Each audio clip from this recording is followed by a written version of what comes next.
Hi guys, हम आप लोगों के बीच में उपस्थित हैं आज ये गॉस थ्योरम का दूसरा एप्लीकेशन लेके। इसके पहले हम पढ़ा चुके हैं गॉस थ्योरम का पहला एप्लीकेशन, अनंत विस्तार की जो रॉड था उसके लिए हम वैद्युत क्षेत्र की तीव्रता निकाल चुके हैं इसके पहले वीडियो में। और ये समतल आवेशित चादर है, अचालक प्लेट है, इसके कारण हम वैद्युत क्षेत्र की तीव्रता निकालेंगे। और ये अचालक जो है वो अनंत विस्तार की है। हेडिंग क्या है? अनंत विस्तार की समतल आवेशित अचालक प्लेट के कारण वैद्युत क्षेत्र की तीव्रता हम लोगों को निकालनी है। तो आज इस वीडियो में हम लोग ये पढ़ेंगे। इसके पहले वीडियो में मैंने वर्किंग प्रोसेस बताया है। तो वर्किंग प्रोसेस में क्या होता है कि सबसे पहले आवेश निकाल लेते हैं। आवेश बराबर क्या होता है? आवेश घनत्व गुणे लंबाई होता है, क्षेत्रफल होता है, आयतन होता है।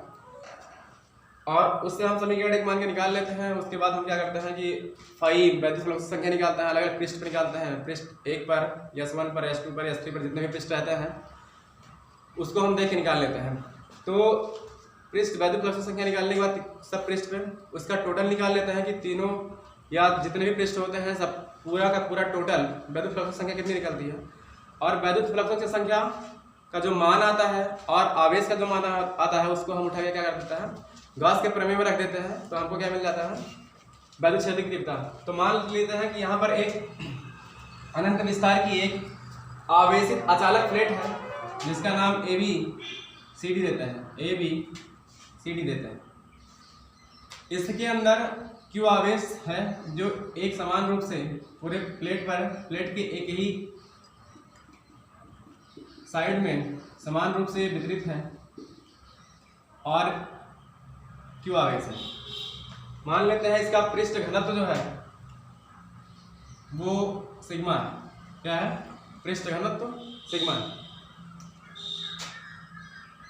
ये इस जो ABCD एक आयताकार प्लेट है, इसका जो मोटाई है, थिकनेस, वो नगण्य माना जाता है, अर्थात शून्य माना जाता है। इसकी कोई मोटाई नहीं होती है। यहाँ पर 3 पृष्ठ बनते हैं। इस पृष्ठ को हम S1 मानते हैं और इस पृष्ठ को हम S2 मानते हैं। और ये जो गोलाकार बेलन की तरह दिख रहा है, इस पृष्ठ को हम S3 मानते हैं।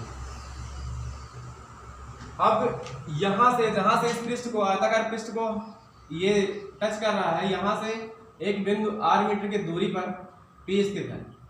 यहाँ पर P, जहाँ पर हमको वैद्युत क्षेत्र की तीव्रता निकालनी है। r मीटर की दूरी पर बिंदु P स्थित है जहाँ पर हमें वैद्युत क्षेत्र की तीव्रता निकालनी है। इस अनंत विस्तार के समतल आवेशित अचालक प्लेट के कारण, देखिए मैं अचालक प्लेट बोल रहा हूँ, इसका मतलब वो आवेशित तो है लेकिन अचालक प्लेट है। तो यहाँ से हम क्या करेंगे? सबसे पहले S1 पृष्ठ से पहले तो क्या होता है कि हम आवेश निकालेंगे। Q बराबर होता है आवेश घनत्व गुणे के साथ में लंबाई होती है। अगर वो अनंत विस्तार की लंबाई में कोई वायर लिया जाता है तो उसके साथ लंबाई ली जाती है। अगर वो प्लेट है तो उसके साथ में हम क्षेत्रफल लेते हैं। अगर कोई गोलाकार वस्तु होती है तो उसके साथ हम क्या लेते हैं? आयतन लेते हैं। तो इसके लिए हम, क्योंकि यहाँ पर आवेश जो है Q है, तो यहाँ पर हम लिखेंगे आवेश फार्मूला। आवेश बराबर क्या होता है? आवेश बराबर होता है आवेश घनत्व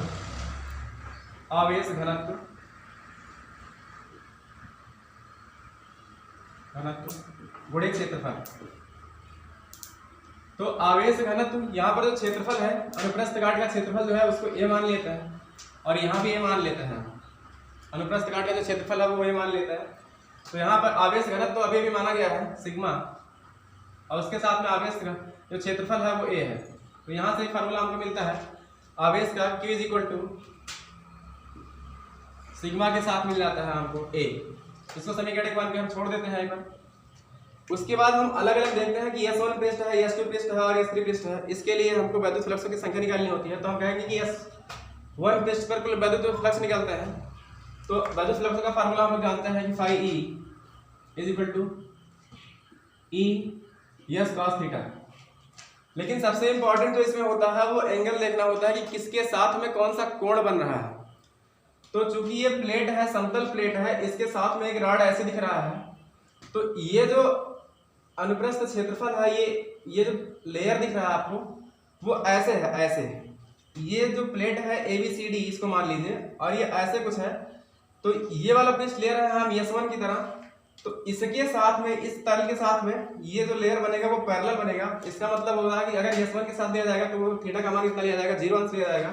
इसका मतलब अगर हम फाई E1 निकालें तो यहाँ पर ES1 और cos, यहाँ पर बल्कि हम यहाँ पर लिख देते हैं कि ES1 प्लेट के कारण ES1 पृष्ठ S1 से गुजरने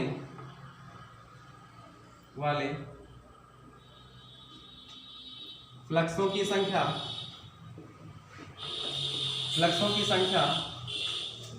तो यहां से फाई ई S1 मान लेते हैं हम, क्योंकि यह पृष्ठ S1 से निकाल रहे हैं।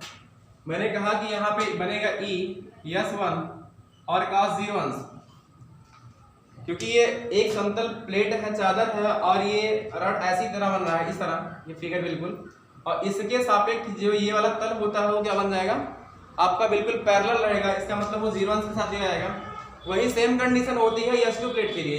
यहाँ पर जो S2 पृष्ठ है, सॉरी S1 पृष्ठ के लिए, और यहाँ पर जो S2 पृष्ठ है, S2 पृष्ठ के लिए वही कंडीशन होती है। वो पीछे की तरफ निकल जाता है, पीछे की तरफ निकलता है तो वो भी इस प्लेट के साथ में इधर वो बिल्कुल पैरेलल हो जाता है। तो पैरेलल में क्या हो जाएगा कि यहाँ S2 पृष्ठ के लिए भी वो cos का मान 0 हो जाएगा।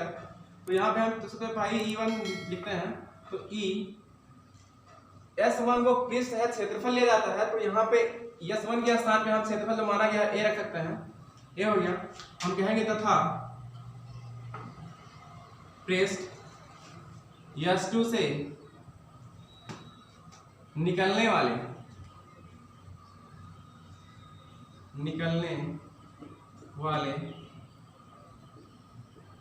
फ्लक्सों की संख्या ये हो जाएगी फाई E2 मान लेते हैं इसको, तो E S2 एक बार फिर से cos 0 अंश आ जाएगा, क्योंकि इस तल से ये प्लेट जो है वो भी पैरेलल है, समांतर है, इसलिए उसके बीच का कोण जो बनेगा वो 90, वो 0 अंश बनेगा। और E के साथ में S2 का वो भी, इस जो क्षेत्रफल है इसका वो भी A माना गया है यहाँ, क्योंकि बराबर है दोनों, तो यह EA हो गया। फाई E2 का जो मान होगा वो phi E2 is equal to EA। अब हम क्या करते हैं कि पृष्ठ S3 के लिए वैद्युत फ्लक्सों की संख्या निकालते हैं। तो हम कहेंगे कि पृष्ठ S3 से निकलने वाले वैद्युत फ्लक्सों की संख्या, तो यहां से हम कहेंगे कि पृष्ठ S3 से निकलने वाले वैद्युत फ्लक्सों की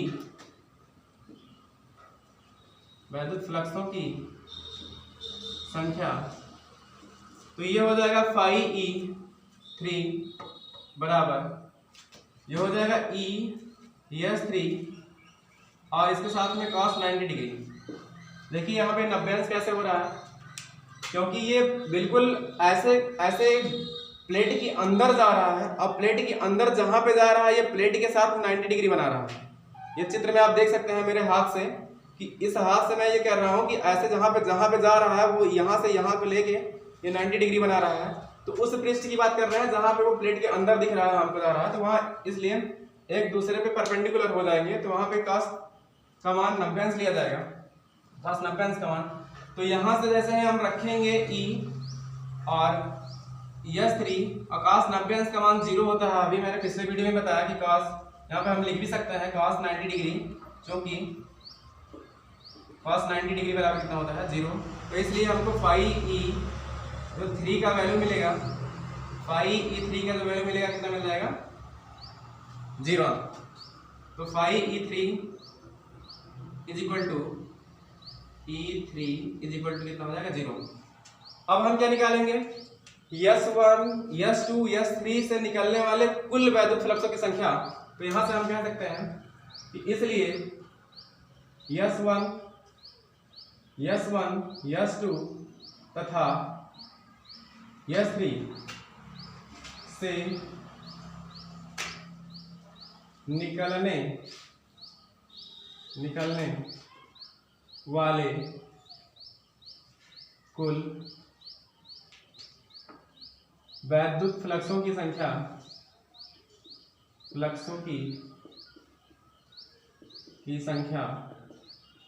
ये बराबर क्या हो जाएगा, फाई E मान लेते हैं टोटल जो टोटल निकलता है इसका फाई ई मान लेते हैं उसको, तो फाई ई जुड़ के E1 plus phi E2 plus phi E3 हो जाएगा। यहाँ से फाई E1 फाई E2 और फाई E3 का मान जैसे हम रखते हैं तो हमको फाई E1 का मान मिलता है EA प्लस फाई E2 का भी मान निकाला गया है अभी EA और प्लस फाई E3 का मान कितना निकला है 0।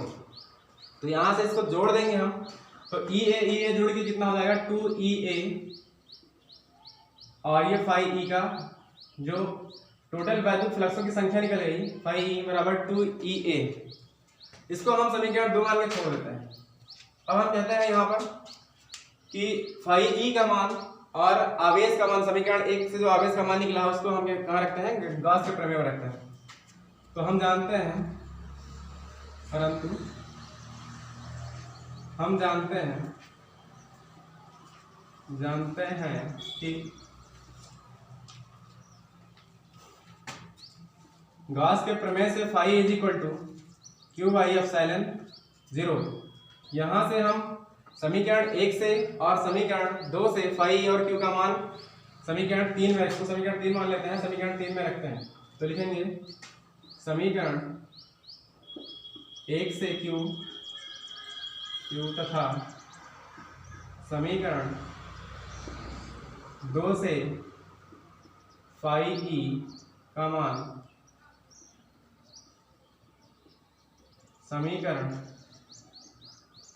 3 में रखने पर जैसे ही हम रखते हैं तो हमको मिल जाता है 2EA इज इक्वल टू, यहाँ से क्यों क्या मान रख देते हैं तो ये हो जाता है सिग्मा A और बटे एप्सिलॉन 0। यहाँ से जो भी कैंसिल आउट हो सकता है उसको हम कर देंगे, तो यहाँ से A से A कैंसिल आउट हो जाएगा, तो यहाँ से E इज इक्वल टू मिल जाएगा हमको सिग्मा के साथ 2 एप्सिलॉन 0 बटे में। तो किसी समतल एक आयताकार जो चादर है उसके कारण जो वैद्युत क्षेत्र की तीव्रता मिली वो E बराबर सिग्मा बटे 2 एप्सिलॉन 0 और न्यूटन प्रति कूलाम इसका मात्रक होता है, न्यूटन प्रति कूलाम। तो ये आपका परिणामी सूत्र आ गया वैद्युत क्षेत्र की तीव्रता। अब इसमें हम कहेंगे क्योंकि हमको दिख रहा है सूत्र में कि R कहीं वैल्यू दिख नहीं रही है R की, E बराबर सिग्मा बटे 2 एप्सिलॉन 0 है, इसमें कहीं R नहीं दिख रहा है। इसका सीधा सीधा मतलब होता है कि वो R पर डिपेंड नहीं कर रहा है। इसका मतलब ABCD जो आयताकार चादर है उस पर, उसके बाहर किसी भी बिंदु पर वैद्युत क्षेत्र की जो तीव्रता होती है वो समान होती है, तो इसका रीजन यही है। और इसके साथ में 2 पॉइंट और बताए जाते हैं। 2 पॉइंट कौन से बताए जाते हैं, अगर ये आयताकार प्लेट जो है वो धनावेशित है, अगर ये आयताकार प्लेट धनावेशित है तो इसका जो क्षेत्र होगा, क्षेत्र की जो दिशा होगी वो प्लेट के लंबवत होगी और प्लेट से दूर की तरफ होगी। पहली कंडीशन ये है कि अगर आवेश जो है वो धनात्मक होगा तो उसकी दिशा प्लेट से लंबवत होगी और प्लेट से दूर की तरफ होगी। दूसरी कंडीशन, अगर ये आवेश ऋणात्मक है तो उस प्लेट की जो दिशा होगी वो प्लेट से लंबवत होगी और प्लेट की ओर होगी। ये 2 कंडीशन बहुत इंपॉर्टेंट होती है। एक बार हम इसको जल्दी से फटाफट रिवीजन कर लेते हैं 1 मिनट में। तो सबसे पहले क्या है कि अनंत विस्तार का एक प्लेट लेते हैं ABCD, जो आवेशित है, एक पृष्ठ उसका आवेशित है और ये अचालक प्लेट है ABCD। यहाँ से इस पृष्ठ से R दूरी पर एक बिंदु P है जहाँ पर हमको वैद्युत क्षेत्र की तीव्रता निकालनी है। S1 इसका ये पहला वाला पृष्ठ है, दूसरा पृष्ठ को S2 माना गया और यहाँ इस पृष्ठ को जो गोलाकार पृष्ठ है उसको S3 माना गया है। तो यहाँ सबसे पहले हम बताएं कि आवेश, जो इस पर आवेश है उसको क्यों माना गया है, इस पर जो घनत्व है उसको हम क्या मान लिए हैं, सिग्मा मान लिए। तो आवेश बराबर आवेश घनत्व गुणे क्षेत्रफल होता है, तो Q बराबर सिग्मा गुणे A हो गया कि क्षेत्रफल अनुप्रस्थ काट का क्षेत्रफल माना गया, A माना गया। समीकरण 1 मान के छोड़ देते हैं हमको। पृष्ठ 1 से गुजरने वाले या निकलने वाले वैद्युत फ्लक्स संख्या निकालते हैं, तो फाई बराबर ES1 cos 0 आया। क्यों आया, क्योंकि S1 पृष्ठ से जो ये चादर है ABCD वो पैरेलल है, समांतर है, इसलिए यहाँ पर 0 रखा गया। तो फाई E1 बराबर EA आ गया। तथा पृष्ठ S2 से निकलने वाले वैद्युत फ्लक्स संख्या निकाले, फाई E2 बराबर ES2 cos 0। ये प्लेट S1 और S2 आपस में समांतर है और इस प्लेट की फेस समांतर है, इसलिए यहाँ पर cos 0 का मान भी 1 हो गया। समांतर ले गया तो 0 का इसका मान 1 होता है। अब हम क्या करते हैं कि S3 से, प्लेट S3 से निकलने वाले वैद्युत फ्लक्स संख्या निकालते हैं। चूंकि प्लेट S3 जो संपृष्ठ है वो तल से लंबवत है, इसलिए cos 90 अंश लेते हैं और cos 90 अंश का मान 0 होता है, इसलिए हमको phi3 बराबर क्या मिल जाता है 0। अब हमको S1 S2 और S3 से कुल निकलने वाले वैद्युत फ्लक्सों की संख्या निकालते हैं, तो उसको मान लेते हैं phi, और हम तीनों वैद्युत फ्लक्सों को जोड़ देते हैं जो S1 और S2 S3 पृष्ठ से निकलता है, तो phi+1 + phi2 + phi3, तो EA + EA + 0, ये जुड़ के EA और EA जुड़ के 2EA हो जाता है। समीकरण 2 मान के हम छोड़ देते हैं। फिर हम जानते हैं क्या कि गॉस का जो प्रमेय है phi = q/ε0, ये हम अपने पहले वीडियो में पढ़ा चुके हैं, इसको समीकरण 3 मानते हैं। फिर क्या करते हैं हम कि phi a और q का मान समीकरण 1 और समीकरण 2 से उठा के रख देते हैं, तो यहाँ से हमें मिलता है हमको 2EA = सिग्मा a/ε0, और यहाँ से a कैंसिल आउट हो जाता है, तो E = सिग्मा/2/ε0 न्यूटन प्रति कूलम वैद्युत क्षेत्र की तीव्रता निकल जाती है, किसके कारण? आयताकार चादर के कारण हमको निकल जाती है। तो ये भी बहुत इंपॉर्टेंट वीडियो है, इसको भी हमारा लाइक कर दीजिएगा, शेयर कर दीजिएगा, सब्सक्राइब कर दीजिएगा। बहुत बहुत धन्यवाद। हमारी सारी वीडियो से आपको मिलते रहेंगी और आप लोगों का सहयोग हमको चाहिए, जैसा भी करते हैं हम। धन्यवाद।